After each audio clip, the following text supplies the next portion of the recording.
Hello again, this is Robert Veach here. This is my video review of the RILAND brand, their model 130A MIG/TIG welder. It's a flux core welder and it works with 120 volts. Has something called Synergic control or Synergic control. It's an IGBT inverter, portable gasless welder with welding guns and 1 pound welding wire. We're going to show everything it comes with. Now this product gets excellent customer ratings, and it's the first brand to independently develop and use a special chip internal for welding machines. It's called the RICHIP, and is able to make qualitative improvements in welding performance. So this is amazing. I'm going to show you, I'm going to power this on later on, and we're going to shut it off. I'm going to show you what it does when you turn it off, which proves that there is storage electronics in here to stabilize the current on the output. So let's look at what you got. You get the welding machine right there. You get a 0.8 millimeter 1 pound roll of wire. You get the grounding clamp, which you can use for arc welding or the MIG welding. Now we're going to power this on and show you everything.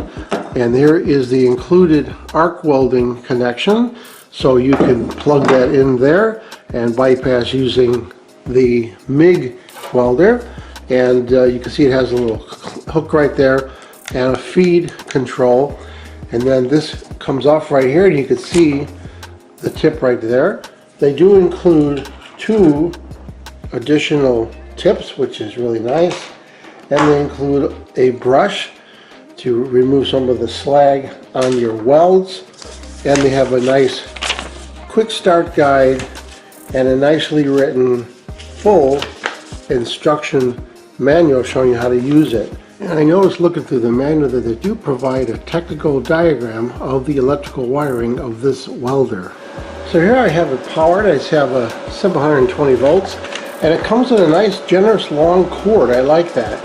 It looks like it's about 6 feet long, so you want to avoid using extension cords.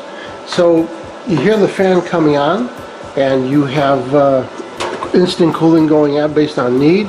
This knob is controlling the amount of current or the thickness of your metal. So if you have a thinner metal, let's say that's 1 millimeter, you get away with 45 amps. And if you go to the max, 134 amps or something like, I would say maybe 1/8 of an inch, a little under 1/8 of an inch to metal. It has the status, that's power. If that comes on, it means that something's wrong with the wire feed that's going through the MIG welder tip, or it's got some kind of an issue with the incoming power not having enough power. So right here you can see we've got MIG welding, or you could do the arc welding right there. Either one will work. Obviously when you put it to this position right here, the TIG, it's not going to feed the wire because it's assuming you're using the normal arc welding probe on there. Now I have an arc welder in my basement, and I'm going to show you the kind of welds I normally get. I usually don't do a good job, so I'm anxious to try this. So what I want to show you, this is really interesting. So I got it powered on, and instead of just powering it off, I'm going to unplug it. Now on most welders, when you unplug it, it instantly turns off because there's no control electronics, there's nothing storage in there. So let's unplug this. Now watch. 1,000, 2,000, 3,000, 4,000. 5,000. 5 seconds that stayed on. So what this did, inside here there's electronics and there's a big storage capacity, and it's trying to regulate this current so well that I actually cut the power and it stayed running. Pretty impressive. On the top of the welder machine they do have instructions. So the wire that's included right here, you take the paper tape off and then it comes out, and you can see the 0.8 millimeter on there. We're going to cut a section of this so it's nice and straight, and we're going to do the feeding of it inside the machine. So I've never done this before. I've never had one of these type of welders. So let's see what it says here. It says, so it's spring loaded, so I went counterclockwise to remove it. And it has a little plastic covering plate on there. We're going to put this so that the wire is fed out the bottom. We're going to put this washer back on. Then we're going to turn this clockwise like that. Now we have the wire right here. We're going to turn the unit on first so I can advance the wire. Here I have the unit turned on, and I only have the control plugged in, not the actual voltage and current. So when you push this, if you look closely, you can see that rotating right there. And this piece right here can go counterclockwise if you get a jam, allow you to remove that right there if you ever get a jam in there. So we're going to try and advance the wire here. So I'm going to send it into this input spring right here. And I'm first going to undo this. Allows me to feed it in. Now you see how that lifted up? Because the wire is starting to cross that point right there. So now I have that fed through that second part right there, and I can see that the wire is exiting the machine.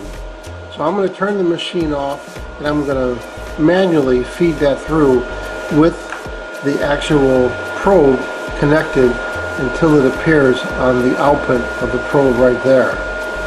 And here you can see the receiving probe does have a nice beveled input that we can feed that wire through and lock it on.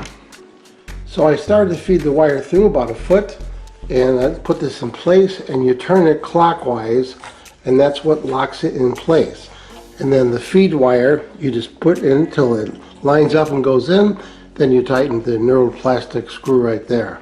Now we're going to keep advancing this till we see it at the end of the tip. I got it about 3/4 through manually, and I was getting a little resistance, so it's time to turn the unit on and advance it using the drive system, which works fine. Make sure you uncoil the welding hose so that it's a lot easier, but there it is right there. Now I'm going to shut the unit off, and I'm going to put the tip back on it. And once you get this all fed through, you could take this right here and roll it, push it in the upward direction. This also allows you to adjust the tension, so you can increase the tension on there, but it's set pretty much where it's going to be perfectly. Now something that might be a little confusing is we're putting the welding terminal on here, and you notice it says minus, and the plus is where the ground goes.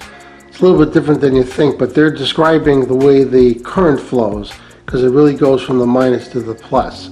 So just keep that in mind. Now I have the 8.8 millimeter wire extended right there, and I got the cap back on, so now we should be good to go. And the ground connection, which is included, goes right on where it says positive. It just turns to the right and locks in place. Also notice that the unit has really nice quality hinges on there and a really nice handle so that you could easily carry it.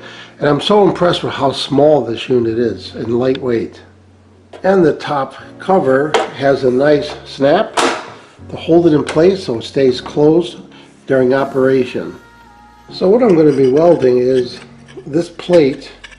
It's about 1/8 of an inch steel, and I'm going to be welding it like that, probably 90 degrees. You can see my bad weld right there with my other welder. Wasn't too successful at it, so we're going to give this a try with the T130.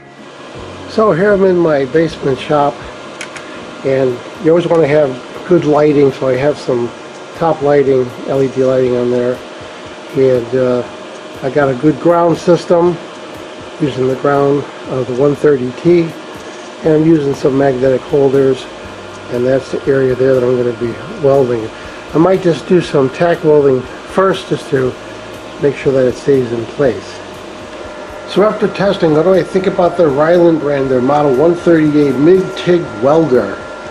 This worked really well. As I demonstrate, I was able to weld metal that I wasn't able to do with my arc welder, and this automatic feeding of the wire is so helpful, and that current control on there works really well with that internal chip, that RICHIP technology inside there worked excellent with that software that they use inside there and the control electronics. to help control that current based on the thickness of your metal to help you make a better weld. So I'm impressed with this product. I think it works really well. I'm impressed with the technology on here and the quality of the product. I'm going to give it a full 5-star rating. Please remember to hit the subscribe button and the bell icon to alert to new video uploads.